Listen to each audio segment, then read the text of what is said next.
Hello everyone, आज आपण बनवणार आहोत झटपट चिकन रेसिपी। त्यासाठी इथे मी कढईत थोडं तेल घातलेलं आहे आणि जिरं आणि कांदा असं परतवून घ्यायचं आहे। कांदा आपल्याला जास्त लाल करायचा नाही आहे, फक्त मऊसूद होऊ द्यायचा आहे।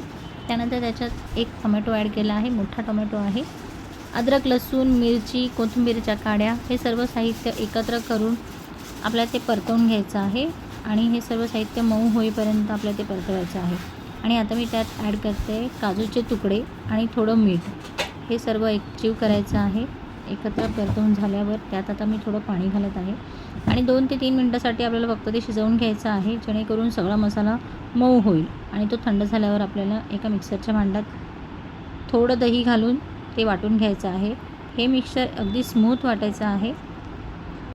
त्याच पॅनमध्ये आता आपण घेणार आहोत थोडं तेल आणि थोडं तूप इक्वल क्वांटिटीमध्ये घेतलेलं आहे आणि खडे मसाले ॲड केलेले आहेत।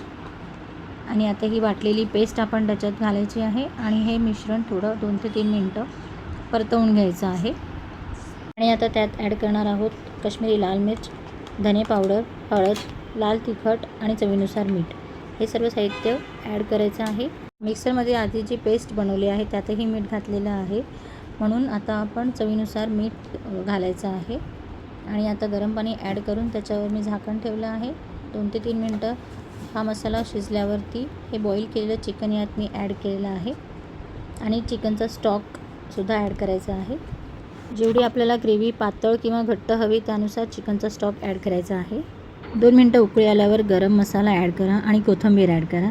अतिशय चविष्ट अशी भाजी बनलेली आहे, नक्की ट्राय करा।